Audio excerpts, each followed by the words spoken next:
Hi friends, ನಮಸ್ಕಾರ. ಎಲ್ರಿಗೂ ಹೇಗಿದ್ದೀರಾ? ಎಲ್ಲರೂ ಚೆನ್ನಾಗಿದ್ದೀರಾ ಅಂತ ಭಾವಿಸ್ತೀನಿ. ದೀಪಿಕಾ ಡ್ರೀಮ್ ವರ್ಲ್ಡ್ ಚಾನಲ್ಗೆ ತಮಗೆಲ್ರಿಗೂ ಸ್ವಾಗತ ಸುಸ್ವಾಗತ. ಈ ವಿಡಿಯೋವನ್ನು ನಾನು ಯುಗಾದಿ ದಿನ ಮಾಡಿರುವಂಥದ್ದು. ಹಾಗೆಯೇ ನಾನು ಸ್ವಲ್ಪ ಬೇಗ ಎದ್ಬಿಟ್ಟಿದ್ದೆ. ಯುಗಾದಿಗೆ ಏನಾದರೂ ಪಾಯಸ ಏನಾದರೂ ಮಾಡಬೇಕಂತ ಹೇಳಿಬಿಟ್ಟು. ಹಾಗೆಯೇ ಚಿಂಟುನೂ ಸ್ವಲ್ಪ ಬೇಗ ಎದ್ಬಿಟ್ಟಿದ್ದ. ಅವನಿಗೆ ಬ್ರಷ್ ಮಾಡಿಸ್ಬಿಟ್ಟು ಅವನಿಗೆ ತಿಂಡಿ ಎಲ್ಲ ತಿನ್ನಿಸ್ಬಿಟ್ಟಿದ್ದೆ. ನೋಡಿ, ಚಿನ್ನುಗೆ ಇವಾಗ ನಾನು ಹಾಕ್ಕೊಡ್ತಾ ಇದ್ದೀನಿ. ಅವನಿಗೆ ಅಂದರೆ ಹೀಗೆ ಪೀಸ್ ಮಾಡಿ ಹಾಕ್ಕೊಡ್ಬೇಕು. ಅಂದರೆ ಸ್ವಲ್ಪ ಈಸಿಯಾಗಿ ಬೇಗ ಬೇಗ ತಿಂತಾನೆ. ಇಲ್ಲ ಅಂದರೆ ಹಾಗೆ ಇಟ್ಕೊಂಡು ಕಾಯ್ತಾ ಇರ್ತಾನೆ. ಮತ್ತು ಏನಪ್ಪ ಅಂತ ಹೇಳಿದರೆ, ನಾನು ಇವತ್ತೊಂದು ಯುಗಾದಿ ದಿನ, ಒಂದು ಯುಗಾದಿಯ ವಿಶೇಷವಾಗಿ ಫುಲ್ ಒಂದು ಪಾಯಸವನ್ನು ಮಾಡಬೇಕು. ಮಕ್ಕಳಿಗೆ ಯುಗಾದಿ ಹಬ್ಬದ ಒಂದು ಪ್ರಾಮುಖ್ಯತೆಯನ್ನು ತಿಳಿಸ್ಕೊಡ್ಬೇಕು. ಹಬ್ಬವನ್ನು ನಾವು ಯಾವ ಥರ ಎಲ್ಲ ಮಾಡ್ತೀವಿ ಅಂತ ಎಲ್ಲ ಅಂದ್ಕೊಂಡಿದ್ದೆ ಸ್ನೇಹಿತರೆ. ಆದರೆ ಇವತ್ತು ಒಂದು ಯುಗಾದಿಗೆ ಅಂತ ಹೇಳಿ ನಾನು ಅಡುಗೆ ಮಾಡೋಕ್ಕೆ ಹೊರಟು ಏನೆಲ್ಲ ಅಡ್ಡಿ ಆತಂಕ ನನಗೆ ಎದುರಾಯಿತು. ಹಾಗೆಯೇ ಕೊನೆಗೆ ನಾನು ನನ್ನ ಮಕ್ಕಳು ಊಟ ಮಾಡೋ ಅಷ್ಟೊತ್ತಿಗೆ ಎಷ್ಟೊತ್ತಾಯಿತು. ಚಿಂಟು ಯಾಕೆ ಅಷ್ಟೊಂದು ಅಳ್ತಾ ಇದ್ದ, ಎಲ್ಲವನ್ನು ನಾನು ಇವತ್ತಿನ ವಿಡಿಯೋದಲ್ಲಿ ನಿಮ್ಮ ಜೊತೆ ನಾನು ಶೇರ್ ಮಾಡ್ಕೊಳ್ಬೇಕು ಅಂತ ಅಂದ್ಕೊಂಡಿದ್ದೀನಿ. ಅದಕ್ಕಿಂತ ಮುಂಚೆ ನೀವೇನಾದರೂ ನನ್ನ ಚಾನಲ್ಗೆ ಹೊಸಬರಾಗಿದ್ದರೆ ದಯವಿಟ್ಟು ಒಂದು ಸಬ್ಸ್ಕ್ರೈಬ್ ಮಾಡಿಕೊಂಡು ಪಕ್ಕದಲ್ಲಿ ಬರುವಂಥ ಬೆಲ್ ಐಕಾನ್ ಒತ್ತಿ ಆಲ್ ಆಪ್ಷನ್ ಸೆಲೆಕ್ಟ್ ಮಾಡ್ಕೊಳ್ಳಿ. ಹಾಗೆಯೇ ವಿಡಿಯೋ ಸ್ಕಿಪ್ ಮಾಡದೆ ಕೊನೆ ತನಕ ನೋಡಿ. ಇಷ್ಟ ಆದರೆ ಲೈಕ್ ಮಾಡಿ, ಶೇರ್ ಮಾಡಿ, ಕಮೆಂಟ್ ಮಾಡಿ ಅಂತ ತಿಳಿಸ್ತಾ ಇವತ್ತಿನ ವಿಡಿಯೋವನ್ನು ಕಂಟಿನ್ಯೂ ಮಾಡ್ತಾ ಇದ್ದೀನಿ. ಹಾಗೆಯೇ ನಾನಿಲ್ಲಿ ಚಿಂಟುಗೆ ಸ್ವಲ್ಪ ಹಾಲನ್ನು, ನಿನ್ನೆ ಕಾಯಿಸಿರೋ ಹಾಲನ್ನು ಆ ಪಾತ್ರೆಯಿಂದ ಬೇರೆ ಪಾತ್ರೆಗೆ ಸೋಸಿ ಇಟ್ಕೊಳ್ತಾ ಇದ್ದೀನಿ. ಅಂದರೆ ಇವಾಗ ಇನ್ನು ಬೆಳಿಗ್ಗೆ ಆದಮೇಲೆ ಅವನು ಇನ್ನು ಮಲಗೋ ತನಕ ಒಂದು 10:30ಗೆ ನಾನು ಮಲಗಿಸೋ ಟೈಮು ಯಾವಾಗಲೂ. ಅಲ್ಲಿ ತನಕ ಹಾಲು ಅಂತ ಕೇಳ್ತಾ ಇರ್ತಾನೆ. ಮತ್ತು ಅವನದು ಸ್ವಲ್ಪ ಡ್ರೈ ಸ್ಕಿನ್ ಆಗಿರೋದ್ರಿಂದ ದನದ ಹಾಲು ಜಾಸ್ತಿ ಕೊಡಿ ಅಂತ ಡಾಕ್ಟರ್ ಸಜೆಸ್ಟ್ ಮಾಡಿದ್ದಾರೆ. ಸೊ ಹಾಗಾಗಿ ಅವನಿಗೆ ನಾವು ಜಾಸ್ತಿ ಹಾಲನ್ನೇ ಕೊಡ್ತೀವಿ. ನಿನ್ನೆ ರಾತ್ರಿ ಮಿಕ್ಕಿರೋ ಹಾಲನ್ನು ಬೇರೆ ಪಾತ್ರೆಗೆ ಸೋಸಿಟ್ಕೊಂಡೆ. ನಿನ್ನೆ ಕಾಯಿಸಿರೋ ಪಾತ್ರವನ್ನು ನಾನು ಇವಾಗ ತೊಳೆಯೋಕ್ಕೆ ಹಾಕಿದೆ. ಮತ್ತು ಇವತ್ತು ನಾನು ವೈಟ್ ರೈಸು, ಹಾಗೆಯೇ ವೆಜಿಟೇಬಲ್ ಸಾಂಬಾರು ಮತ್ತು ಹೆಸರು ಬೇಳೆ ಪಾಯಸ ಮಾಡೋಣ ಅಂತ ಅಂದ್ಕೊಂಡಿದ್ದೆ. ಅದಕ್ಕೆ ಪಾಯಸಕ್ಕಿಂತ ಮುಂಚೆ ನಾನು ಸಾಂಬಾರು ಮಾಡಿ ಇಟ್ಕೊಂಡ್ರೆ ರಗಾಳೆ ಇಲ್ಲ ಅಲ್ವಾ. ನಾನು ಒಂದು ಸ್ಟೆಪ್ ಬೈ ಸ್ಟೆಪ್ಪು ಕೆಲಸವನ್ನು ಮಾಡ್ಕೊಳ್ತಾ ಇದ್ದೀನಿ. ಸಾಂಬಾರು ಮಾಡಿ, ಅನ್ನ ಮಾಡಿ, ಆಮೇಲೆ ಪಾಯಸ ಮಾಡೋಣ ಅಂತ ಹೇಳಿ ಅಂದ್ಕೊಂಡಿದ್ದೆ. ಯಾಕೆ ಅಂತ ಹೇಳಿದರೆ, ಚಿಂಟು ಇಬ್ಬರು ಇದ್ದಾರೆ. ಅವರಿಬ್ಬರನ್ನೂ ಮೇಂಟೈನ್ ಮಾಡಿಕೊಂಡು ಅವರು ಹೊಡೆದಾಡ್ಕೊಳ್ಳೋದು, ಅವ್ರನ್ನೂ ಮೇಂಟೈನ್ ಮಾಡ್ಕೋಬೇಕು, ನೋಡ್ಕೋಬೇಕು. ಎಲ್ಲಾದರೂ ಹೊಡೆದಾಡ್ತಾರೇನೋ ಅಂತ ಹೇಳಿಬಿಟ್ಟು. ಮತ್ತು ಚಿಂಟು ನಿದ್ದೆ ಟೈಮ್ ಬಂದರೆ ಸಾಕು ತುಂಬಾ ಅಳ್ತಾ ಇರ್ತಾನೆ. ಸೊ ಹಾಗಾಗಿ ಎಲ್ಲವನ್ನೂ ಮೇಂಟೈನ್ ಮಾಡ್ಕೋಬೇಕು. ಅದಕ್ಕೋಸ್ಕರ ಸ್ಟೆಪ್ ಬೈ ಸ್ಟೆಪ್ ಕೆಲಸವನ್ನು ಮಾಡ್ಕೊಳ್ತಾ ಇದ್ದೀನಿ.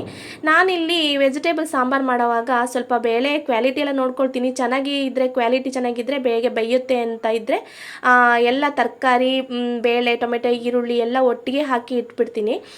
ಇಲ್ಲ ಬೇಳೆ ಸ್ವಲ್ಪ ಚೆನ್ನಾಗಿ ಬೇಯಲ್ಲ ಅಷ್ಟೊಂದು ಅಂತಿದ್ರೆ ನಾನು ಫಸ್ಟು ಬೇಳೆನ ಬೇಯಿಸ್ಕೊತೀನಿ. ಇಲ್ಲಿ ಆಲ್ರೆಡಿ ನಾನು ಬೇಳೆನ ನೆನೆ ಹಾಕಿದ್ದೆ. ಇವಾಗ ಅದಕ್ಕೆ ಟೊಮೆಟೊ, ಈರುಳ್ಳಿ ಹಾಕಿಬಿಟ್ಟು ಬೇಯಿಸ್ಕೊಳ್ಬೇಕು. ಮತ್ತು ತರಕಾರಿ ಕಟ್ ಮಾಡಬೇಕು ಅಂತ ರೆಡಿ ಮಾಡ್ತಾಯಿದ್ದೀನಿ. ನೋಡಿ, ಅಷ್ಟೊತ್ತಿಗೆ ಚಿಂಟು ಬಂದು ನನ್ನನ್ನು ಎತ್ಕೋ ಹಂಗೆ ಹಿಂಗೆ ಅಂದ್ಕೊಂಡು ಏನೋ ಸ್ವಲ್ಪ ಕೊಂಡಾಟ ಮಾಡ್ತಾ ಇದ್ದಾನೆ. ಯಾಕೆ ಅಂತ ಹೇಳಿದರೆ, ಅವನಿಗೆ ಮೊಬೈಲ್ ಸ್ಟಿಕ್ ಎಲ್ಲ ಕಾಣ್ತಾ ಇದೆ ಅಲ್ವಾ. ಇವಾಗ ಸ್ವಲ್ಪ ಫೋರ್ಸ್ ಕೊಡಬೇಕು. ಅದಕ್ಕೋಸ್ಕರ ಬಂದು ನನ್ನನ್ನು ಎತ್ಕೋ ಅಂತೆಲ್ಲ ಹೇಳ್ತಾ ಇದ್ದಾನೆ. ಪ್ಲೈನ್ ಕಿಸ್ ಕೊಡೋದು, ಟಾಟಾ ಮಾಡೋದು ಎಲ್ಲ ಮಾಡ್ತಾ ಇದ್ದಾನೆ. ಅವನಿಗೆ ಸ್ವಲ್ಪ ಮುದ್ದು ಮಾಡಿ ಅವನನ್ನು ಮೂಡ್ ಸರಿ ಮಾಡಬೇಕು, ಇಲ್ಲಾಂದರೆ ಸರಿಯಾಗಲ್ಲ. ನೋಡಿ, ಅವನು ನನ್ನ ಕೈಯಿಂದ ಕೆಳಗಡೆನೇ ಇಳಿಯಲ್ಲ ಅಂತಿದ್ದ. ಸೊ ಹೆಂಗೋ ಏನೋ ಹೇಳಿಬಿಟ್ಟು ಟಿ ವಿ ಹಾಕಿಬಿಟ್ಟು ಎಲ್ಲ ಕೂರಿಸಿ ಬಂದಿದ್ದೀನಿ. ಇವಾಗ ಮತ್ತೆ ನಾನು ನನ್ನ ಕೆಲಸವನ್ನು ಮುಂದುವರಿಸ್ಕೊಂಡೆ. ನೀವು ನೋಡ್ತಾ ಇರ್ಬೋದು. ನೋಡಿ, ಹಾಲು ಕೇಳ್ತಾ ಇದ್ದಾನೆ. ಆಗಲೇ ಅವನು ಹಾಲು ಕೇಳೋಕ್ಕೆ ಸ್ಟಾರ್ಟ್ ಮಾಡಿದ್ದಾನೆ. ನಾನು ಬಾಟಲ್ಗೆ ಹಾಕಿ ಕೊಡ್ತೀನಿ. ಬಾಟಲ್ಗೆ ಹಾಕಿ ಕೊಟ್ಟರೆ ಚೆನ್ನಾಗಿ ಕುಡಿತಾನೆ. ಇನ್ನು ಗ್ಲಾಸಲ್ಲಿ ಕೊಟ್ಟರೆ ಕುಡಿತಾನೆ, ಇಲ್ಲ ಅಂತೇನಿಲ್ಲ. ಆದರೆ ಇಡೀ ಮನೆ ಎಲ್ಲ ಚೆಲ್ಬಿಡ್ತಾನೆ. ನನಗೆ ಭಯ ಏನಂತಂದರೆ, ಅವ್ರು ಚೆಲ್ಬಿಟ್ಟು ಅದ್ರ ಮೇಲ್ಗಡೆ ಅವರೇ ಕಾಲು ಹಾಕಿ ಎಲ್ಲಾದರೂ ಬೀಳ್ತಾರೇನೋ ಅಂತ ಹೇಳಿಬಿಟ್ಟು ನಾನು ಬಾಟಲ್ಗೆ ಹಾಕಿ ಕೊಟ್ಬಿಡ್ತೀನಿ, ಚೆನ್ನಾಗಿ ಕುಡಿತಾನಲ್ಲ ಅಂತ ಹೇಳಿಬಿಟ್ಟು. ಇವಾಗ ನಾನು ತರಕಾರಿಯನ್ನು ಎಲ್ಲ ಕಟ್ ಮಾಡಿಬಿಟ್ಟು ಒಂದು ಪಾತ್ರೆಗೆ ಹಾಕಿಟ್ಟೆ, ತೊಳೆಯೋಕ್ಕೆ ಹಾಕಿಟ್ಟಿದ್ದೀನಿ.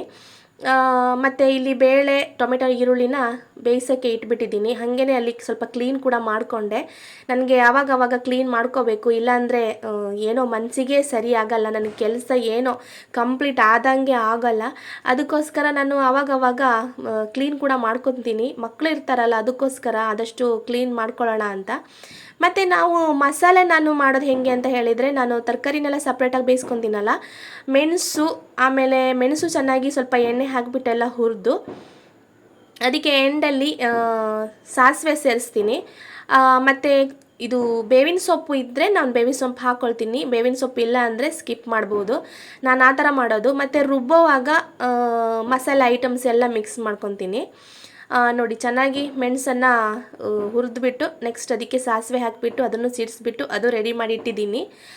ಮತ್ತು ಇನ್ನೊಂದು ಏನಪ್ಪ ಅಂತ ಹೇಳಿದರೆ, ನಾನಿವಾಗ ನೋಡಿ ಹಾಲು ಕಾಯಿಸಿರುವಂತಹ ಪಾತ್ರೆನ ತೊಳಿತಾ ಇದ್ದೀನಿ. ಇದು ನಾನು ಪಾಪುಗೋಸ್ಕರನೇ ಹಾಲನ್ನು ಕಾಯಿಸುವಂಥ ಪಾತ್ರ.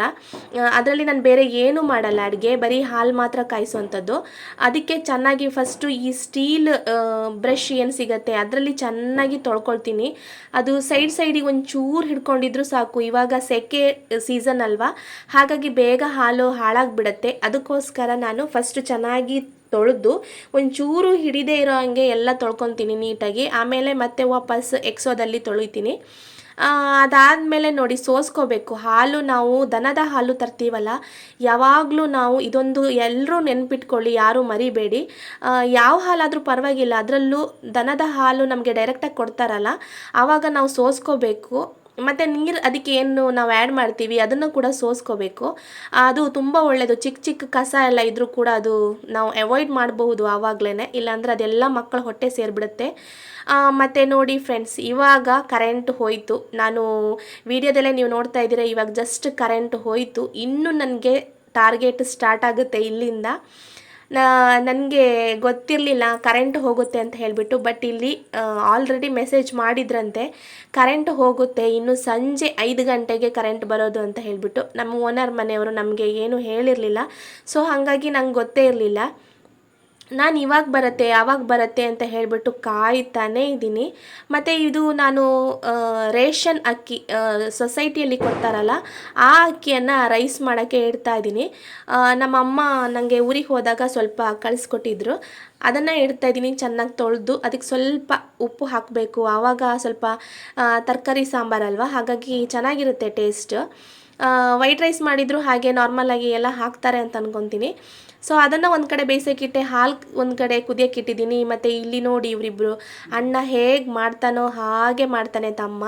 ಅವನು ಅಣ್ಣ ಏನು ಹೇಳ್ಕೊಡ್ತಾನೋ, ಕೆಟ್ಟದಾದರೂ ಪರವಾಗಿಲ್ಲ ಒಳ್ಳೇದಾದರೂ ಪರವಾಗಿಲ್ಲ, ಅವನು ಏನು ಮಾಡ್ತಾನೋ ಅದೇ ಥರ ಮಾಡ್ತಾನೆ. ಮತ್ತು ಇವಾಗ ಇಲ್ಲಿ ಬೇಳೆ ಬೆಂದಿದೆ, ಅದಕ್ಕೆ ನಾನು ಇವಾಗ ತರಕಾರಿಯನ್ನು ಆ್ಯಡ್ ಮಾಡ್ತಾ ಇದ್ದೀನಿ ನೋಡಿ. ಮತ್ತು ಇಲ್ಲಿ ರೈಸು ನೋಡ್ಬೋದು ನೀವು, ಒಂದು ಕುದಿ ಬರ್ತಾ ಇದೆ. ಜಸ್ಟ್ ಒಂದು ಕುದಿ ಬಂದರೆ ಸಾಕು. ನೆಕ್ಸ್ಟ್ ಅದನ್ನು ಕುಕ್ಕರಲ್ಲಿ ಇಟ್ಬಿಡೋದೆ, ಅದರಷ್ಟಕ್ಕೆ ಅದು ಬೇಯ್ತಾ ಇರುತ್ತೆ. ನೀವು ನೋಡ್ತಾ ಇರ್ಬೋದು, ನಾನು ಬೀಟ್ರೂಟು, ಕ್ಯಾರೆಟ್, ಬೀನ್ಸ್, ಆಲೂಗಡ್ಡೆ ಎಲ್ಲ ಹಾಕಿ ಒಂದು ಸಾಂಬಾರು ಮಾಡೋಣ ಅಂತ ಅಂದ್ಕೊಂಡಿದ್ದೆ. ನೋಡಿ ಇದೇ ಕುಕ್ಕರ್. ಹೀಗೆ ಇಟ್ಬಿಟ್ಟು ಈ ಅನ್ನದ ಪಾತ್ರವನ್ನು ಡೈರೆಕ್ಟಾಗಿ ಅದರ ಒಳಗಡೆ ಇಡಬೇಕು, ಇಟ್ಟು ಮುಚ್ಚಿಡೋದಷ್ಟೇ. ಇವಾಗ ಸ್ಟೋರ್ ಅಕ್ಕಿ ಅಲ್ವಾ, ಅಂದರೆ ಸೊಸೈಟಿಯಲ್ಲಿ ಕೊಟ್ಟಿರುವಂಥ ಕೊಚ್ಚಲಕ್ಕಿ ಅಲ್ವಾ, ಅದು ಬೇಗ ಬೆಂದ್ಬಿಡುತ್ತೆ. 5 ನಿಮಿಷ ಇಟ್ಟರೆ ಸಾಕು, ಬೆಂದ್ಬಿಡುತ್ತೆ. ಬೇಗನೆ ತೆಗೆದು ಬಸಿಬೇಕು. ಮತ್ತು ಇಲ್ಲಿ ನಾನು ಇವಾಗ ತರಕಾರಿ ಎಲ್ಲ ಹಾಕಿಬಿಟ್ಟು ಉಪ್ಪು ಹಾಕಿ ಮತ್ತೆ ಬೇಯಿಸೋಕ್ಕೆ ಇಡ್ತಾಯಿದ್ದೀನಿ. ಮತ್ತು ಇದು ಸ್ವಲ್ಪ ನಾವು ಕುಕ್ಕರ್ ಬೆಲ್ಟನ್ನು ಚೇಂಜ್ ಮಾಡಿದ್ವಿ, ಹಾಗಾಗಿ ಅದು ನನಗೆ ತುಂಬ ಅಂದರೆ ತುಂಬಾ ಟೈಟ್ ಇದೆ, ನನಗೆ ಅಡ್ಜಸ್ಟ್ ಆಗ್ತಾನೇ ಇರಲಿಲ್ಲ. ಸೊ ಹಾಗಾಗಿ ಅದನ್ನು ಹಾಕೋಕ್ಕೆ ಕೂಡ, ನಾನು ಮುಚ್ಚಳ ಹಾಕೋಕ್ಕೆ ಕೂಡ ಸಾಹಸ ಪಡ್ತಾ ಇರ್ತೀನಿ ಇವಾಗ. ಮತ್ತು ಇದನ್ನು ಕೂಡ ಒಂದು ಕಡೆ ಬೇಯೋಕ್ಕೆ ಇಟ್ಕೊಂಡೆ. ನೆಕ್ಸ್ಟ್ ನಾನು ಬಟ್ಟೆ ಒಗಿಬೇಕಲ್ಲ, ವಾಷಿಂಗ್ ಮಿಷಿನ್ಗೆ ಬಟ್ಟೆ ಹಾಕೋಣ ಅಂತ ಹೇಳಿಬಿಟ್ಟು ಹೋದೆ. ಸುಮಾರು ಹೊತ್ತು ನೋಡಿದೆ, ಆದರೂ ಕರೆಂಟ್ ಬಂದಿಲ್ಲ. ನನಗೇನು ವಿಷಯನೇ ಗೊತ್ತಿರಲಿಲ್ಲ ಅಲ್ವಾ. ನೋಡಿದೆ ನನಗೆ ಮಕ್ಕಳ ಜೊತೆ ಸ್ವಲ್ಪ ಆಟ ಆಡಿಕೊಂಡೆ, ಕೂತ್ಕೊಂಡೆ, ಆ ಕಡೆ ಈ ಕಡೆ ಹೋದೆ. ಏನು ಮಾಡಿದರೂ ಕರೆಂಟೇ ಬರ್ತಾ ಇಲ್ಲ. ಏನು ಮಾಡೋದಪ್ಪ ಅಂತ ಹೇಳಿಬಿಟ್ಟು, ಇನ್ನೇನು ಮಾಡೋದು ಅಂತ ಹೇಳಿಬಿಟ್ಟು ಇವಾಗ ವಾಷಿಂಗ್ ಮಿಷಿನ್ಗೆ ಬಟ್ಟೆ ಆದ್ರೆ ಹಾಕಿ ರೆಡಿ ಮಾಡಿ ಇಡೋಣ, ಕರೆಂಟ್ ಬಂದ ತಕ್ಷಣ ಸ್ವಿಚ್ ಆನ್ ಮಾಡಿದರೆ ಆಯಿತು ಅಲ್ವಾ ಅಂತ ಹೇಳಿಬಿಟ್ಟು ನೋಡಿ ಬಟ್ಟೆನೆಲ್ಲ ನೀಟಾಗಿ ಹಾಕ್ತಾಯಿದ್ದೀನಿ. ನೋಡಿ ಇದು ಬೆಡ್ಶೀಟು, ಅವನು ಚಿಂಟುಗೆ ನಾವು ಡೈಪರ್ ಹಾಕ್ತೀವಿ ನೈಟ್, ಆದರೂ ಕೂಡ ಸ್ವಲ್ಪ ಲೀಕೇಜ್ ಆಗುತ್ತೆ ಒಂದೊಂದು ಸಲ. ಹಾಗಾಗಿ ನಾನು ಸ್ವಲ್ಪ ಎಲ್ಲಾದರೂ ಟಚ್ ಆಗಿದೆ, ಮೂತ್ರ ಟಚ್ ಆಗಿದೆ ಅಂದ ತಕ್ಷಣವೇ ನಾನು ವಾಷಿಂಗ್ ಮಿಷಿನ್ ಹಾಕ್ಬಿಡ್ತೀನಿ. ಏನು ಕೈಲಿ ಏನು ಒಗಿಬೇಕಂತ ಏನಿಲ್ಲ ಅಲ್ವಾ, ಮಿಷನ್ಗೆ ಹಾಕಿದರೆ ಅದು ಒಗೆದು ಕೊಡುತ್ತೆ ಅಲ್ವಾ.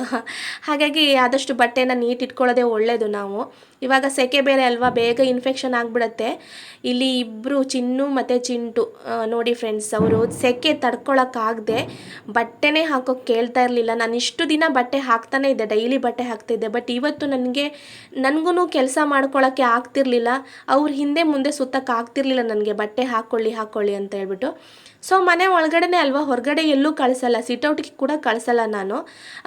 ಮನೆ ಲಾಕ್ ಮಾಡಿರ್ತೀನಿ, ಬಾಗಿಲು ಲಾಕೇ ಇರುತ್ತೆ ಯಾವಾಗಲೂ. ಹಾಗಾಗಿ ಮನೆ ಒಳಗಡೆನೇ ಅಲ್ವಾ, ಪರವಾಗಿಲ್ಲ. ಬಟ್ಟೆ ಹಾಕ್ಕೊಂಡಿದ್ರೆ, ಶರ್ಟ್ ಹಾಕ್ಕೊಂಡಿದ್ರೆ ಪರವಾಗಿಲ್ಲ.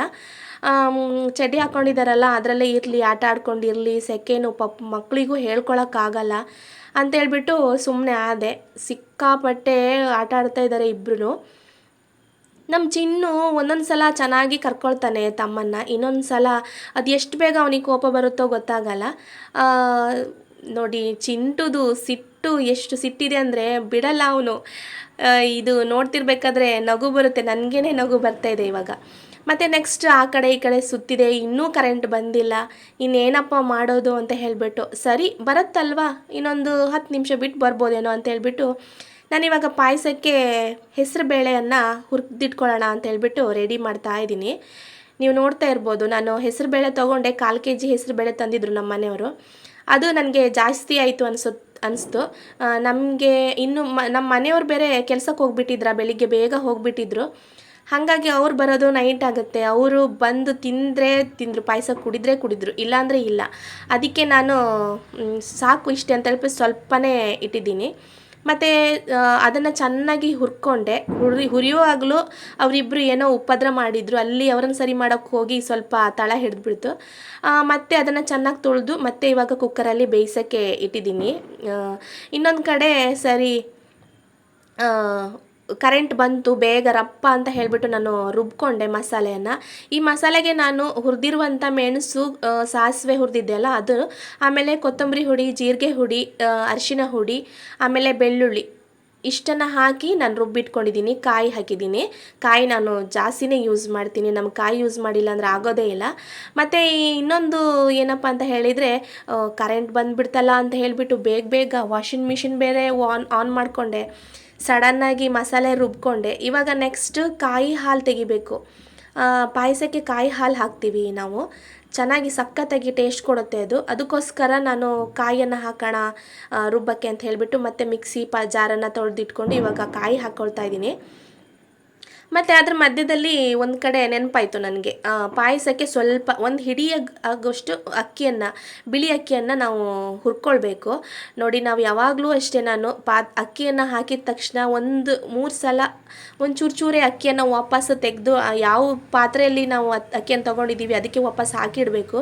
ಅದು ಉತ್ತಮ. ನಮ್ಮ ಅತ್ತೆ ಹೇಳ್ಕೊಟ್ಟಿದ್ದಾರೆ, ನಮ್ಮ ಅಮ್ಮನೂ ಹೇಳ್ಕೊಟ್ಟಿದ್ರು. ಬಟ್ ಅಷ್ಟೊತ್ತಿಗೆ ನಾನು ಅಷ್ಟೊಂದು ಸೀರಿಯಸ್ಸಾಗಿ ತೊಗೊಂಡಿರಲಿಲ್ಲ. ನಮ್ಮ ಅತ್ತೆ ಜಾಸ್ತಿ ಹೇಳ್ಕೊಟ್ಟಿದ್ದಾರೆ. ಅದು ಅಕ್ಕಿಯನ್ನು ನಾವು ಒಂದೇ ಸಲಕ್ಕೆ ತೆಗೆದು ಹಾಕಿಬಿಡಬಾರ್ದು, ಅದರಿಂದ 3 ಸಲ ತೆಗೆದು ವಾಪಸ್ ನಾವು ಯಾವ ಕವರಿಂದ ತೆಗೆದಿದ್ದೀವಿ ಅದಕ್ಕೆ ಹಾಕಿಡಬೇಕು ಅಂತ. ಸೊ ಹಾಗಾಗಿ ಅದನ್ನು ಕೂಡ ನಾನು ಸಿನ್ಸಿಯರಾಗಿ ಪಾಲಿಸ್ತಾ ಇದ್ದೀನಿ ಇವಾಗ.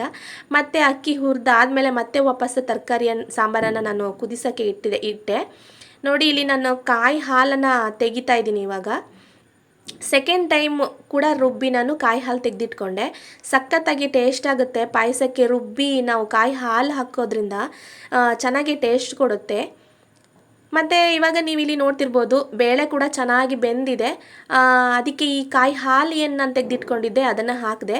ಮತ್ತು ಬೆಲ್ಲವನ್ನು ಕೂಡ ನಾನು ಡೈರೆಕ್ಟಾಗಿ ಆ್ಯಡ್ ಮಾಡಿದೆ. ಅದು ಕುದಿಯುವಷ್ಟೊತ್ತಿಗೆ ಬೆಲ್ಲ, ಅದು ಗಟ್ಟಿ ಬೆಲ್ಲ ಅಲ್ಲ, ಸ್ವಲ್ಪ ಮೆತ್ತಗಿದೆ ಬೆಲ್ಲ.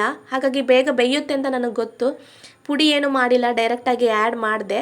ನೋಡಿ ಇವಾಗ ನಾನು ಪಾಯಸಕ್ಕೆ ಇಟ್ಟಿದ್ದೀನಿ, ಕುದಿಯುತ್ತೆ ಅಂತ ಹೇಳಿಬಿಟ್ಟು.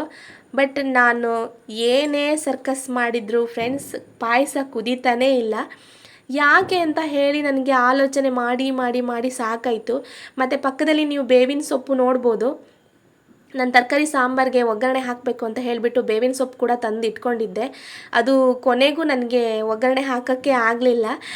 ಯಾಕೆ ಅಂತ ಹೇಳಿ ನೋಡಿ ಮುಂದಕ್ಕೆ ಹೇಳ್ತೀನಿ.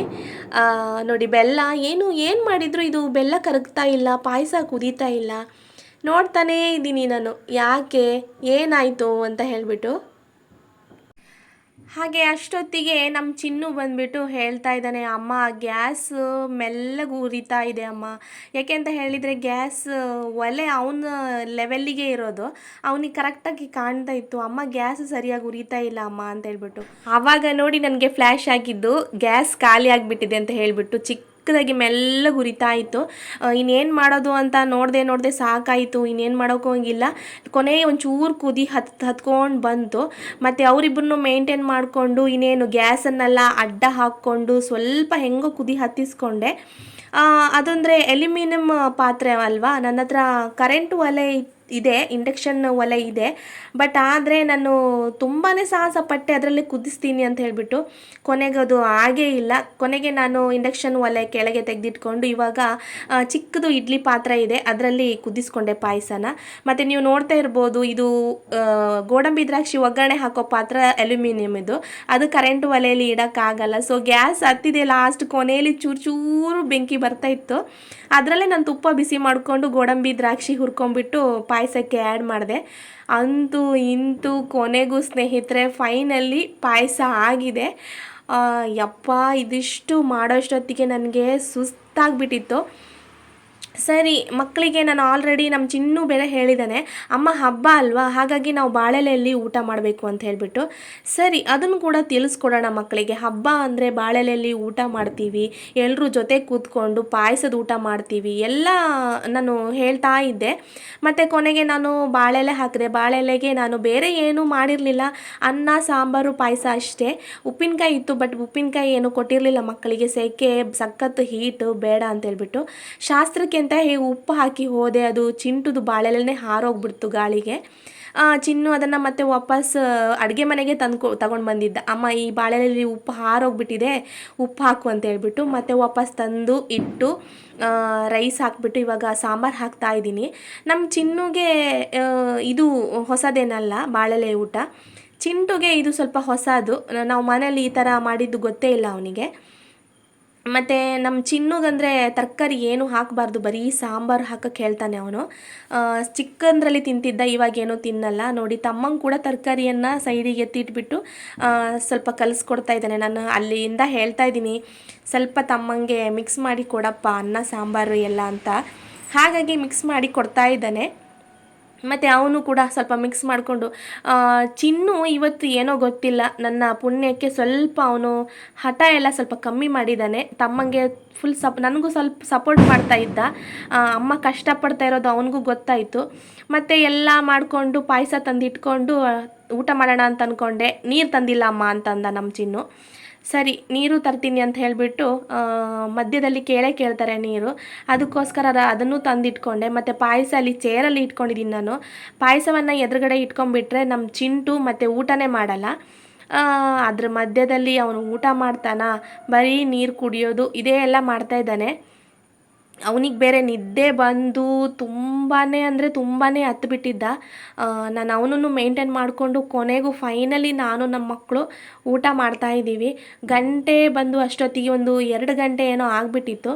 ಮತ್ತು ಅವನಿಗೆ ಕಲಿಸ್ಕೊಂಡು ತಿನ್ನೋಕ್ಕೂ ಕೂಡ ಗೊತ್ತಿಲ್ಲ. ನಾನು ಹತ್ತಿರ ಕೊಟ್ಟರೆ ಅವನು ಮತ್ತೆ ಸ್ವಲ್ಪ ದೂರನೇ ಹೋಗ್ತಾ ಇದ್ದ. ಇದ್ರ ಮಧ್ಯದಲ್ಲಿ ನಾನು ಚಿನ್ನುಗೆ ಸ್ವಲ್ಪ ಎಕ್ಸ್ಪ್ಲೈನ್ ಮಾಡ್ತಾ ಇದ್ದೆ ಫ್ರೆಂಡ್ಸ್. ಏನಂತ ಹೇಳಿದರೆ, ಇವತ್ತು ನಮಗೆ ಯುಗಾದಿ ಹಬ್ಬ, ಇದು ಹೊಸ ವರ್ಷ ಒಂದು ತಂದುಕೊಡುವಂತಹ ಹಬ್ಬ, ಹೊಸ ವರ್ಷದ ಮೊದಲನೇ ಹಬ್ಬ ಅಂತ ಹೇಳಿಬಿಟ್ಟು ಸ್ವಲ್ಪ ಹಬ್ಬದ ಊಟ ಅಂದರೆ ಹೀಗೇ ಇರುತ್ತೆ, ಬಾಳೆಲೆಯಲ್ಲಿ ಊಟ ಮಾಡಬೇಕು ಅಂತೆಲ್ಲ ಹೇಳ್ಕೊಡ್ತಾ ಇದ್ದೆ. ಅಷ್ಟೊತ್ತಿಗೆ ಚಿಂಟು ನೋಡಿ ಅಲ್ಲಿ ದೇವಸ್ಥಾನದಲ್ಲಿ ಊಟ ಆದಮೇಲೆ ಬಾಳೆಲೆ ಮಡಚಿಟ್ಟಿದ್ದು ನೋಡಿದ್ದಾನೆ. ಸೊ ಹಾಗಾಗಿ ಇಲ್ಲಿ ಅವನ ಬಾಳೆಲೆಯನ್ನು ಕೂಡ ನಂದು ಊಟ ಆಯಿತು ಅಂತ ಹೇಳಿಬಿಟ್ಟು ಮಡಚಿಡ್ತಾ ಇದ್ದಾನೆ. ಮತ್ತು ಪಾಯಸವನ್ನು ಇಲ್ಲಿ ನಾನು ಟೇಸ್ಟ್ ಮಾಡಿಕೊಂಡೆ. ಯಾಕೆ ಅಂತ ಹೇಳಿದರೆ, ನಾನು ಯಾವಾಗಲೂ ಹಾಗೆ ನಾನು ಮನೆಯಲ್ಲಿ ಏನಾದರೂ ಪಾಯಸ ಆ ಥರ ಏನಾದರೂ ವಿಶೇಷವಾಗಿ ಏನಾದರೂ ಮಾಡಿದರೆ ಫಸ್ಟು ನಾನು ತಿನ್ಕೊಳ್ತೀನಿ, ಆಮೇಲೆ ಮಕ್ಕಳಿಗೆ ಕೊಡ್ತೀನಿ. ಅದು ತುಂಬಾ ಒಳ್ಳೆಯದು, ದೃಷ್ಟಿಗೆ ಕೂಡ ಒಳ್ಳೆಯದು. ಮತ್ತು ಯಾವಾಗಲೂ ಹಾಗೆ ಮಾಡಬೇಕು ನಾವು. ಹೊರಗಡೆ ಇವಾಗ ನಾವೇನಾದರೂ ವಿಶೇಷ ಅಡುಗೆ ಮಾಡಿದ್ದೀವಿ ಅಂತ ಅಂದರೆ ಹೊರಗಡೆಯಲ್ಲಿ ಇರುವಂತಹ ಶಕ್ತಿಗಳು ಅದು ನೋಡಿರ್ತವೆ. ಸೊ ಹಾಗಾಗಿ ಚಿಕ್ಕ ಮಕ್ಕಳಿಗೆ ಡೈರೆಕ್ಟಾಗಿ ಎಫೆಕ್ಟ್ ಆಗಬಾರ್ದು ಅಂತ ಹೇಳಿ ತಾಯಿಯಂದರು ತಿಂದ್ಕೊಳ್ಳೋದು ತುಂಬಾ ಒಳ್ಳೆಯದು. ನಾವು ತಿಂದು ಮತ್ತೆ ಮಕ್ಕಳಿಗೆ ಕೊಡೋದು, ಸ್ವಲ್ಪನೇ ಟೇಸ್ಟ್ ಮಾಡಿ ಅವ್ರಿಗೆ ಕೊಟ್ಟರೆ ಆಯಿತು ಅಷ್ಟೇ, ಬೇರೆ ಏನಿಲ್ಲ. ಮತ್ತು ಅದಕ್ಕಿಂತ ಮುಂಚೆ ನಾನು ಸ್ವಲ್ಪ ಹೊರಗಡೆ ಹಾಕ್ಕೊಳ್ತೀನಿ, ಯಾವಾಗಲೂ ಹೊರಗಡೆ ಹಾಕಿಬಿಟ್ಟು ಆಮೇಲೆ ನಾವು ತಿನ್ನೋದು. ನಮ್ಮದು ಹಸ್ಬೆಂಡ್ ಮನೇಲಿ ಏನು ಮಾಡ್ತೀವಿ ಅಂದರೆ ಸ್ವಲ್ಪ ಪ್ಲೇಟಿಗೆ ಹಾಕಿಬಿಟ್ಟು ಸ್ವಲ್ಪ ಮೇಲ್ಗಡೆ ಎತ್ತಿಟ್ಟು ಬಿಡ್ತಾರೆ ನಮ್ಮ ಅತ್ತೆ, ಅದನ್ನು ಹೇಳ್ಕೊಟ್ಟಿದ್ದಾರೆ ನೋಡಿ. ಅಂತೂ ಇಂತೂ ಶಾಸ್ತ್ರಕ್ಕೆ ಏನೋ ಒಂದು ಊಟ ಮಾಡಿಕೊಂಡ ನಮ್ಮ ಚಿಂಟು. ಮತ್ತು ಬಾಳೆಲೆಲ್ಲ ತೆಗೆದುಬಿಟ್ಟು ಅಲ್ಲಿ ಸ್ವಲ್ಪ ರೈಸ್ ಎಲ್ಲ ಚೆಲ್ಬಿಟ್ಟಿದ್ದ. ಇನ್ನೇನು ಮಾಡೋದು, ಅವನಿಗೆ ನಿದ್ದೆ ಬಂದು ಸಿಕ್ಕಾಪಟ್ಟೆ ಅಳ್ತಾ ಇದ್ದಾನೆ. ನನಗೆ ಕಂಟ್ರೋಲೇ ಮಾಡೋಕ್ಕಾಗ್ತಿರ್ಲಿಲ್ಲ. ಆ ಕೆಲಸನೆಲ್ಲ ಹಾಗೆ ಪೆಂಡಿಂಗ್ ಇಟ್ಬಿಟ್ಟೆ. ಒಂದು ರಾಶಿ ಪಾತ್ರೆ ಇತ್ತು, ಎಲ್ಲವನ್ನು ಆಮೇಲೆ ತೊಳಿತೀನಿ ಅಂತ ಹೇಳ್ಬಿಟ್ಟು ನೋಡಿ. ಇವಾಗ ಜೋಲಿಗೆ ಹಾಕಿದ್ದೀನಿ ನಾನು, ಇನ್ನೂ ತೂಗಿ ಮಲಗಿಸ್ಬೇಕು ಅವನಿಗೆ. ನಾನು ಅಂದ್ಕೊಂಡೆ ತುಂಬ ಹೊತ್ತು ತೂಗಬೇಕು ಅಂತ. ಡೈಲಿ ನಾನು ಅರ್ಧ ಮುಕ್ಕಾಲು ಗಂಟೆ ತೂಗಿ ಮಲಗಿಸ್ತೀನಿ. ಬಟ್ ಇವತ್ತು ಅವನಿಗೆ ಸಿಕ್ಕಾಪಟ್ಟೆ ನಿದ್ದೆ ಬಂದಿತ್ತು, ಬೇಗನೆ ಮಲ್ಕೊಂಡ. ನಮ್ಮ ಚಿನ್ನುಗೆ ಪಾಯಸ ಬಾಳೆಲೆಯಲ್ಲಿ ತಿಂದಿದ್ದೇನೂ ಸರಿಯಾಗಿರಲಿಲ್ಲ ಅನಿಸುತ್ತೆ. ಮತ್ತೆ ಹಾಕ್ಕೊಡಮ್ಮ ಗ್ಲಾಸ್ಗೆ ಅಂತಂದ, ಹಾಗಾಗಿ ಹಾಕ್ಕೊಟ್ಟಿದ್ದೀನಿ. ಟಿ ವಿ ನೋಡ್ಕೊಂಡು ತಿಂತಾ ಇದ್ದಾನೆ. ಮತ್ತು ನಾನು ಹಾಗೆ ಬಿಟ್ಬಿಟ್ಟು ಹೋಗಿದ್ನಲ್ಲ ಇಲ್ಲಿ, ನಾನು ಮಾಡಿರೋ ತಪ್ಪು ಯಾರೂ ಮಾಡಬೇಡಿ. ಊಟ ಮಾಡಿದ ತಕ್ಷಣವೇ ನಾವು ಊಟ ಮಾಡಿರೋಂಥ ಪ್ಲೇಸನ್ನು ಕ್ಲೀನ್ ಮಾಡ್ಕೊಳ್ಳೋದು ತುಂಬಾ ಒಳ್ಳೆಯದು. ಬಟ್ ಚಿಂಟುಗೆ ನಿದ್ದೆ ಬರ್ತಾಯಿತ್ತಲ್ಲ, ಅದಕ್ಕೋಸ್ಕರ ನಾನು ಮತ್ತೆ ಬಂದು ಕ್ಲೀನ್ ಮಾಡಿಕೊಂಡೆ. ಹಾಗೆಯೇ ನೋಡಿದ್ರಲ್ಲ ಫ್ರೆಂಡ್ಸ್, ಇಲ್ಲೆಲ್ಲ ಕ್ಲೀನ್ ಮಾಡಿಕೊಂಡೆ, ನೀಟಾಗಿ ಕ್ಲೀನ್ ಮಾಡಿ ಗುಡಿಸಿ ಮನೆಯನ್ನು ಅಂತೂ ಕ್ಲೀನ್ ಮಾಡಿಕೊಂಡೆ. ಅಬ್ಬಬ್ಬ, ಇವತ್ತಂತೂ ನಾನು ನನ್ನ ಮಕ್ಕಳು ಕೊನೆಗೂ ನಾವು ಹಬ್ಬದ ಅಡುಗೆನ ಊಟ ಮಾಡಿದ್ವಿ ಫೈನಲಿ. ನೋಡಿದ್ರಲ್ಲ ಸ್ನೇಹಿತರೆ, ಎಷ್ಟೆಲ್ಲ ನಾನು ಪ್ರಾಬ್ಲಮ್ಸನ್ನು ನೋಡಿಕೊಂಡು ಇವತ್ತು ನಾನೊಂದು ಹಬ್ಬದ ಅಡುಗೆಯನ್ನು ಮಾಡಿ ಮಕ್ಕಳಿಗೆ ಬಡಿಸಿ ಊಟ ಕೊಟ್ಟೆ ಅಂತ ಹೇಳಿಬಿಟ್ಟು. ಇದು ಫುಲ್ಲು ವಿಡಿಯೋ ನಿಮಗೆ ಇಷ್ಟ ಆಗಿದೆ ಅಂತ ಅಂದ್ಕೊಂಡಿದ್ದೀನಿ. ನನ್ನ ಒಂದು ಇವತ್ತಿನ ವ್ಲಾಗ್ ನಿಮಗೆಲ್ರಿಗೂ ಇಷ್ಟ ಆಗಿದೆ ಅಂತ ಭಾವಿಸ್ತೀನಿ. ಇಷ್ಟ ಆದರೆ ಪ್ಲೀಸ್ ಒಂದು ಲೈಕ್ ಮಾಡಿ, ಶೇರ್ ಮಾಡಿ, ಮತ್ತು ವಿಡಿಯೋ ಬಗ್ಗೆ ನಿಮ್ಮ ಅನಿಸಿಕೆ ಏನಿದೆ ಕಮೆಂಟ್ ಮಾಡಿ ಅಂತ ಹೇಳಿಕ್ಕೆ ತಿಳಿಸ್ತಾ, ಸಬ್ಸ್ಕ್ರೈಬ್ ಮಾಡಿಲ್ಲ ಅಂದರೆ ಸಬ್ಸ್ಕ್ರೈಬ್ ಮಾಡಿಕೊಂಡು ವಿಡಿಯೋನ ನೋಡಿ ಸಪೋರ್ಟ್ ಮಾಡಿ ಅಂತ ತಿಳಿಸ್ತಾ, ಮುಂದೆ ಒಂದು ಹೊಸ ವಿಡಿಯೋದೊಂದಿಗೆ ಮತ್ತೆ ಸಿಗ್ತೀನಿ. ಎನಿವೇ, ಎಲ್ಲರಿಗೂ ಸ್ವಲ್ಪ ಲೇಟ್ ಆದರೂ ಕೂಡ ಹೊಸ ವರ್ಷದ ಶುಭಾಶಯಗಳು, ಹ್ಯಾಪಿ ಯುಗಾದಿ. ಮತ್ತೆ ಮುಂದಿನ ವಿಡಿಯೋದೊಂದಿಗೆ ಮತ್ತೆ ಸಿಗ್ತೀನಿ. ಅಲ್ಲಿವರೆಗೂ ಎಲ್ರಿಗೂ ಟೇಕ್ ಕೇರ್, ಬಾಯ್, ನಮಸ್ಕಾರಗಳು. Thank you for watching.